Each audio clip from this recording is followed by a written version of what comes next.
Programme عملیات و وظائف میں آپ کا خیر مقدم ہے ناظرین۔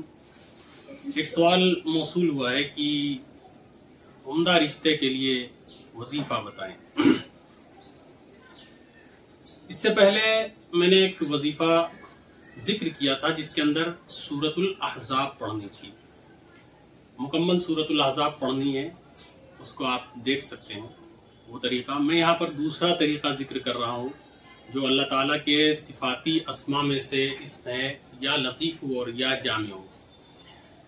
کرنا یہ ہے کہ جو لڑکی یا لڑکا اچھا رشتہ چاہتا ہو کہ ہماری اچھی جگہ شادی ہو جائے، ہمارا شوہر یا ہماری بیوی نیک ہو، تو اس کو چاہیے کہ بعد نماز عشاء اپنی نماز اور سنن اور نوافل سے فارغ ہونے کے بعد اپنی جگہ پر بیٹھے بیٹھے پہلے درود شریف پڑھے، اللہم صلی علی محمد اللہم بارک علی محمد۔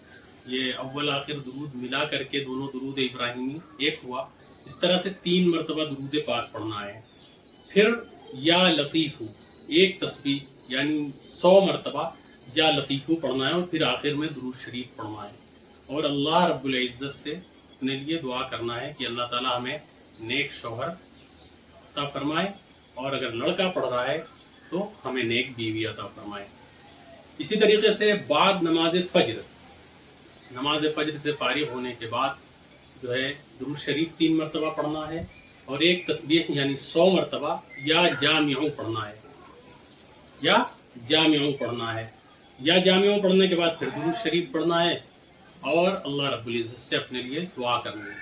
یہ عمل اس وقت تک جاری رکھیں جب تک کہ نکاح نہ ہو جائے۔ لڑکا خود پڑھے، لڑکی پڑھے، لڑکی کے والد یا والدہ، بہنیں، گھر میں سبھی افراد پڑھ کر کے جس کا رشتہ مطلوب ہو اس کے لیے دعا کریں، بذات خود پڑھ کر کے دعا کریں تو یہ زیادہ بہتر ہے۔ گھر میں اور لوگ بھی پڑھ سکتے ہیں۔ والسلام علیکم ورحمۃ اللہ وبرکاتہ۔